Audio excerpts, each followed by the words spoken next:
What is good, guys? Welcome back to the YouTube channel and welcome back to another video. So I'm about to go to the gym. It's gonna be arm day today. I haven't had an arm day in honestly weeks. It's not on my program, but you know, sometimes it's just nice to switch things up and just have some fun. And I actually thought that it would be nice to show you guys how my arm days look like whenever I have them. So we are about to meet up with Jesse and just smash some arms. So sit back, relax, and enjoy the video.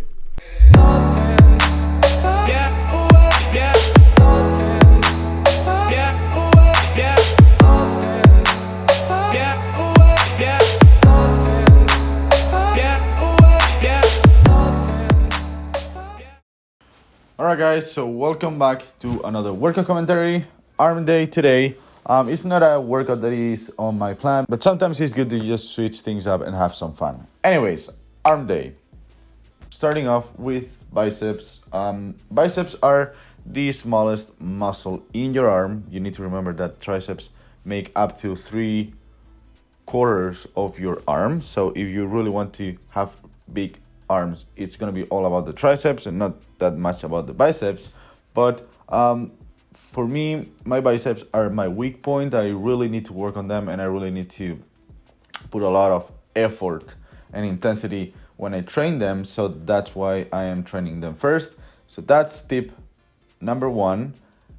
Always train first your weak points. Why? Simple. When you come to the gym, you are fresh, you're full of energy, and you can apply way more intensity and volume to your weak points than if you leave them, for the last minute. Train your weak points first so you are able to make the most out of their work, and you are able to just train them intense enough and apply enough training volume.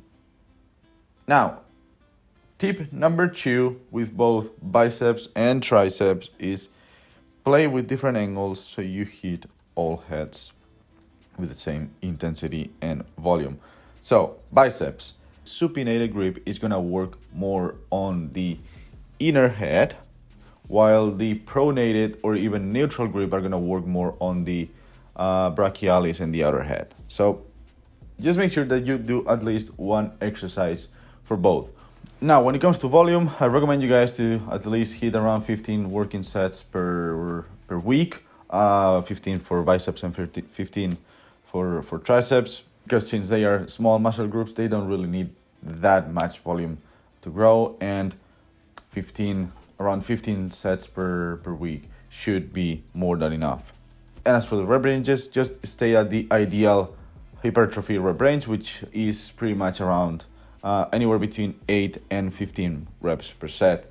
That's the range where you need to move on. Just make sure you combine heavy compound movements for both biceps and triceps on the lower end of that rep range, and then also include isolation exercises on the higher end of that rep range, so you basically hit everything and get the most out of your arm sessions.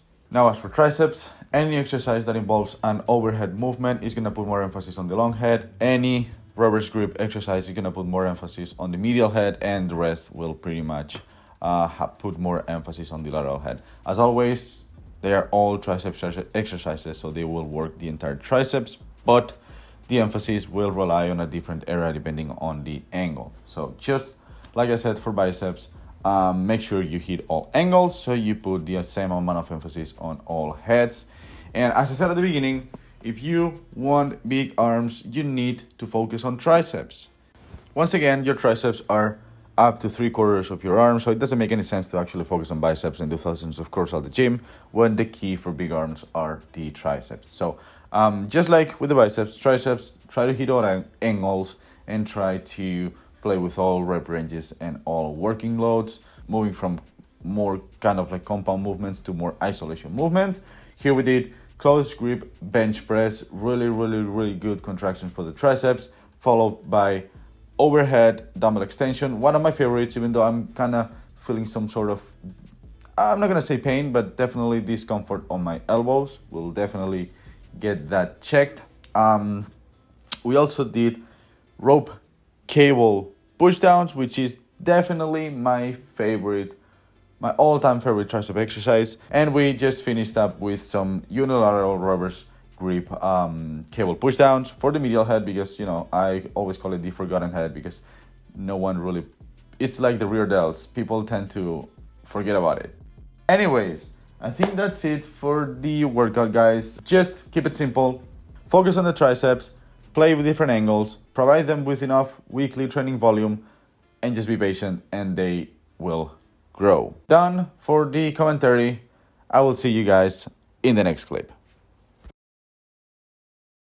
Alright guys, so workout done, arm day. As you guys saw, it's not actually on the plan, but sometimes you have to just switch things out and have fun. So yeah, it was a really good workout. Very good mind-muscle connection, not only on this workout but overall on the workout, since gyms opened back again back in, I think it was February 7th or something like that. So yeah, very good workout, and I hope you guys give it a try, because that's some gains guaranteed. Anyways, post-workout meal about to go down. As always, you guys know me, my big bowl of cereal with my whey protein, actually 2 scoops of whey and 5 grams of creatine. And I just want to quickly talk about how I normally set my macros, because I feel there is a lot of info out there and there is a lot of ways to actually do it, and I just want to let you guys know how I do it and why I do it this way. And if any of you guys want to try it to see how it works for you, then awesome. If not, well, you at least guys know another way to set up your macros, and knowledge is never a bad thing. So what I usually do is just I pretty much leave my fat intake at around 25 to 30% of my calories. So the first step is to calculate the calories that I'm going to eat, whether I'm cutting or bulking. I first calculate the calories, which I kind of already know, because I've been doing this for years and I know what my maintenance calorie levels are. So I can pretty much assume what's going to be my caloric intake for bulking and which one is going to be for cutting, even though I always calculate it anyways. And from there, I just set up the macros in percentages pretty much, because I set up my fat intake at, like I said, around 25 to 30% of my total daily caloric intake, to make sure I just eat enough fats to proper hormonal function and all the roles that fats have in our bodies, which are really extremely important.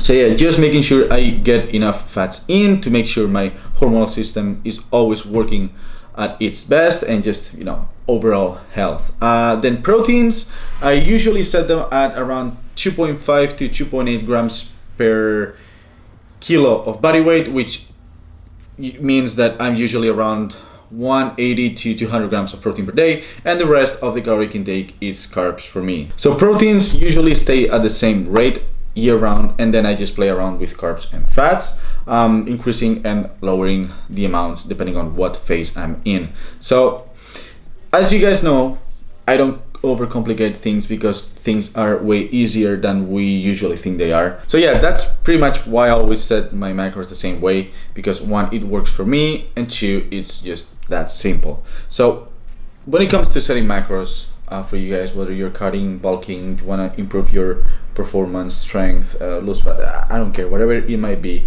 just keep it simple. Just keep your protein intake high, fats, make sure you're consuming enough fats, and the rest of the caloric intake can come from carbs. Now it depends on your personal preference. If you like to eat lots of carbs, like in my case, then just perfect. And if you want to go keto because you prefer to eat a higher fat intake, then perfect too. It just have a base and then just adapt according to your preferences and to what works in your body. So yeah,